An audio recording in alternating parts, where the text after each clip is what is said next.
well. Because if you, I mean, I just imagine if it were you faced with an armed rebellion, of course when you are faced one, we've seen what you do. You went to Kasese, mauled down everybody. You did the same thing in Burucho, in Achori. Roasted people in wagons in Teso. We cannot have peaceful election the moment you compete people who have made violence their trade. And you can hear the way Tumwine speaks, as if Uganda belongs to him. He's doing because of a riot, because of a burning of tire. You have killed more than 45 people.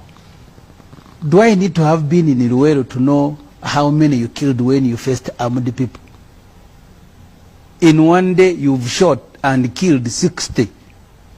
Because they are rioting, you are shooting in arcades, you are shooting people who are traveling in taxis. I do not have to have been in Iruwero to know when you are faced with the armed people, how you behave. Because the examples are there. What you did in northern Uganda. Burying people alive in Burucho, roasting people in Mukura, killing people here during the Uganda riots. Everywhere you have been, we know how you have behaved. You can parade yourself as a patriot, as someone who cares about Uganda. That self-entitlement, because you fought in Iruwero, so you set the standard by them. So the public must judge Ssemuja and not judge Tumwine. The day you will discover that other people have a stake in this country and you begin treating them with courtesy and respect, it is the day when we will have peaceful elections.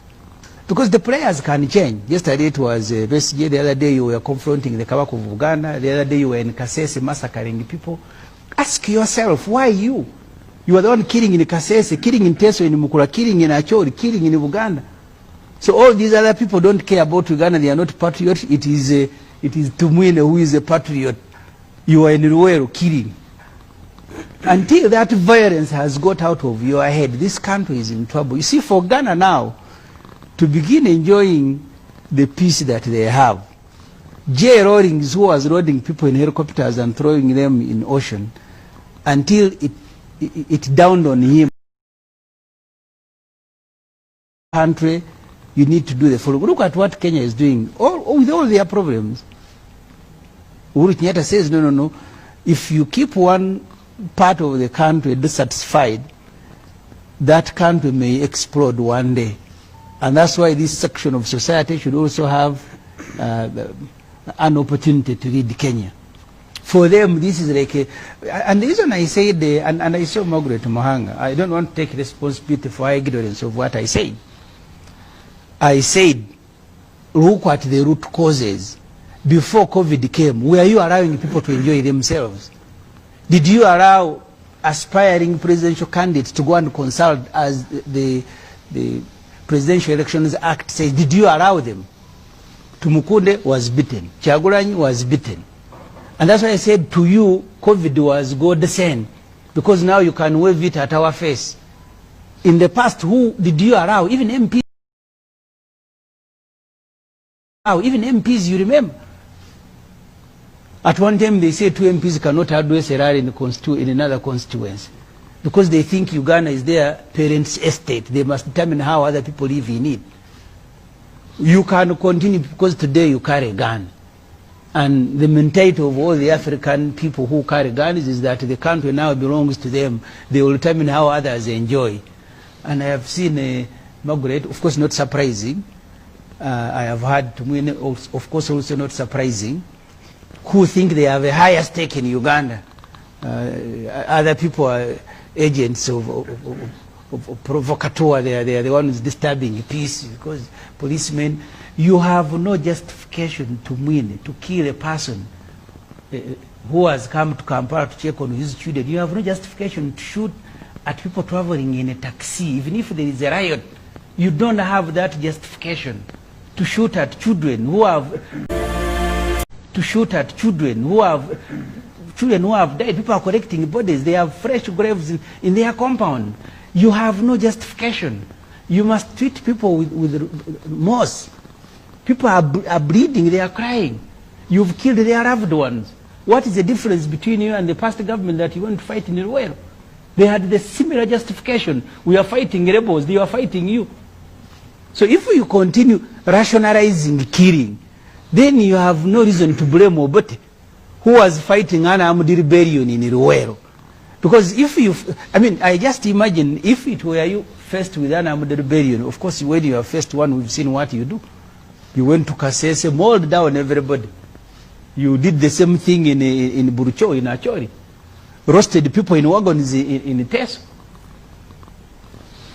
We cannot have peaceful election the moment you compete people who have made violence their trade.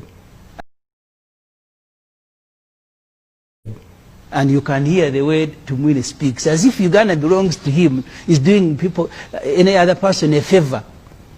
The security people you are talking about, they are working on your orders. You are the one who put them on the street to go and begin shooting.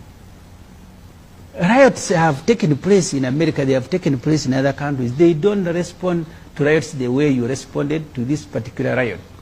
That you go shooting randomly, you beat journalists, you shoot at schools, you shoot. This has to stop if you want to have a country. Today, you are the one who carrying guns. I don't know who will be carrying guns tomorrow. When Obote had guns, he thought he had the monopoly of these guns. The same mentality that you have. If you don't want elections, you don't organize them. Just announce that there will be no elections in Uganda, and then you will have no candidates.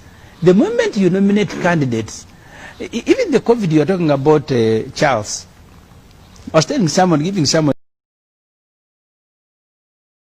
a very simple example. The way Ugandans are same, you will find someone selling drugs in Kampala and he has 300 people who have collected around him. Because, and Margaret says lack of jobs is not a serious matter. I don't know where she lives. She lives in heaven, where if you don't have a job, it's not a serious matter. In other countries, in Sudan went up in flames because of the price of bread. And that's what removed al-Bashir, because people couldn't afford a meal. So therefore, the totality of people who speak for this government, of the planners, of the murders in Kampala, if that mentality of a strong man does not stop, of mighty is right, I have a gun and therefore I'll shoot you. Policemen have a right to shoot you because you are about to also to kill them. If we don't fight that mentality, we don't have a country, and it does not matter how long it will take. And it doesn't have to be me. In 1980, it is Dr. Ssemuja whose victory was stolen. Museveni, who had lost an election in Mbarara, was the first to go to Ruwero to fight. The statements I make here do not in any way suggest I will be the first to go and pick a gun and maybe cause violence. We only care because we all live in this place called Uganda. If we organize the elections, you must also be prepared to lose them. But you organize an election that you must win at all costs. You must determine how people compete against you. You must keep everybody at gunpoint. And you must keep reminding them of how powerful you are, how you can shoot them, how you can end their lives. Please, you can't continue ending lives. Even Gaddafi, who had told people he's going to spray them as insects, these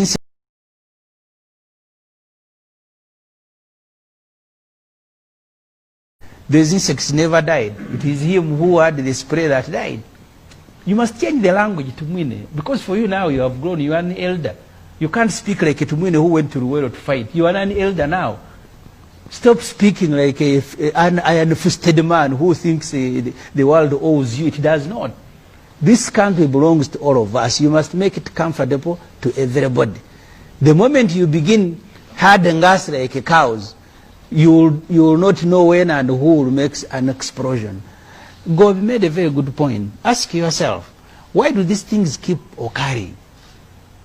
Is it because Ssemuja is appearing on UBC? The other day you were shooting at people protesting because you have stopped the Kabaka of Uganda from traveling, from enjoying in his own territory. You were in Kasese massacring people and you are saying they had guns. You are in Burucho burying people alive because there is a war you're executing in northern Uganda.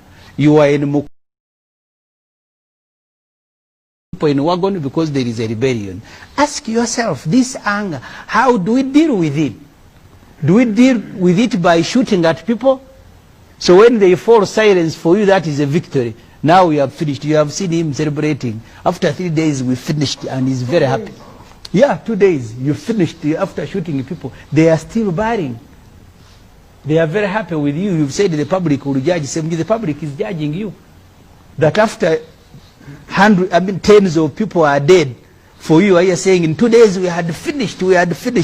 Thank you for finishing in 2 days. General, you want to respond to that? One of the things he mentioned is Gobisore. I thought General should respond to those direct references. One of the things he mentions, he refers to, is Mukura, which was a very unfortunate landmark in the, mark in the